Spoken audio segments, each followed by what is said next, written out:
রবীন্দ্রনাথ ঠাকুরের নোবেল ভারতের গর্ব, আমাদের ইতিহাসের অমূল্য প্রতীক।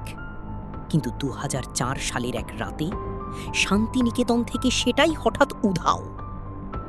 আজও প্রশ্নটা রয়ে গেছে, কোথায় গেল সেই নোবেল? শান্তিনিকেতন, যেখানে রবীন্দ্রনাথের স্মৃতি আজও নিঃশ্বাস নেয়। কিন্তু ২০০৪ সালের ২৫শে মার্চ সকালে এই পবিত্র ভূমি এক কলঙ্কিত ইতিহাসের সাক্ষী হয়েছিল। সকাল ১০:২০। রবীন্দ্র ভবনের দরজা খোলার পর যখন কর্মীরা ভেতরে ঢোকেন, তখন গোটা দেশের বুক কেঁপে উঠেছিল। কাঁচের শোকেস ভাঙা, সেখান থেকে উধাও বাঙালির শ্রেষ্ঠ সম্মান, কবির সেই নোবেল মেডেল। রবীন্দ্রনাথ ঠাকুর ১৯১৩ সালে গীতাঞ্জলির জন্যই সম্মান পেয়েছিলেন।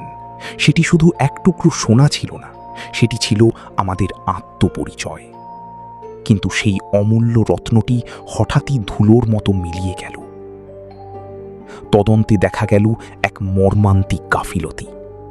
২৪শে মার্চ রাতের সেই কালো অন্ধকারে মিউজিয়ামের সিসিটিভি ক্যামেরাগুলো কাজ করছিল না। নিরাপত্তা কর্মীরা নাকি কিছুই টের পাননি। চোরেরা উত্তর দিকের একটি জানালা দিয়ে ভেতরে ঢুকেছিল।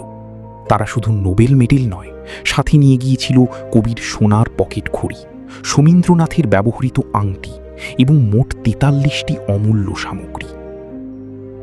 পুলিশ জানালো, চুরির ধরন দেখে মনে হচ্ছিল এটি কোনো সাধারণ ছিঁচকে চোরের কাজ নয়, এটি ছিল এক নিপুণ পরিকল্পনা। তদন্তের দায়িত্ব নিল সিবিআই, নামল ইন্টারপোল। ১০ লাখ টাকার পুরস্কার ঘোষণা করা হলো। জেরা করা হলো শান্তিনিকেতনের ভেতরের অনেককেই। প্রধান সন্দেহভাজন হিসেবে উঠে এলো জীবন বাগদির নাম। কিন্তু রহস্যের সমাধান মিলল না। ২০০৭ সালে সিবিআই প্রথমবার ফাইল বন্ধ করে দেয়। ২০০৮ সালে আবার খোলে, কিন্তু ফল সেই শূন্য। একটি তথ্য বারবার সামনে আসছিল, মেডেলটি কি তবে মালদহ বা বীরভূমের সীমান্ত পেরিয়ে বাংলাদেশে চলে গেছে? গুজব রটল সোনা নাকি গুলিয়ে ফেলা হয়েছে। ঘটনার ১২ বছর পর ২০১৬ সালে মমতা বন্দ্যোপাধ্যায়ের নির্দেশে গঠিত হয় স্পেশাল ইনভেস্টিগেশন টিম, এসআইটি। গ্রেপ্তার করা হল বীরভূমের রূপপুরের এক বাউল শিল্পী প্রদীপ বাউরিকে। প্রদীপ ছিলেন রূপপুর গ্রাম পঞ্চায়েতের প্রাক্তন প্রধান। তার বয়ান থেকে উঠে এলো এক ভয়ঙ্কর আন্তর্জাতিক চক্রান্তের গল্প। গোয়েন্দারা জানতে পারলেন এই চুরির মাস্টারমাইন্ড ছিল বাংলাদেশের এক নাগরিক, মোহাম্মদ হোসেন শিফুল। সাথী ছিল আরও ২জন ইউরোপীয় নাগরিক।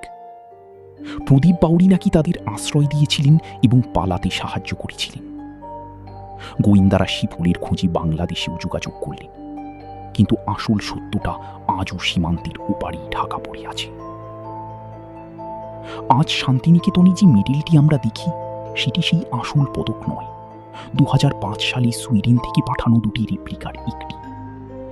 আসল মেডেলটি হয়তো কোনো সিন্ধুকে বন্দি অথবা ধুলোয় মিশে গেছে।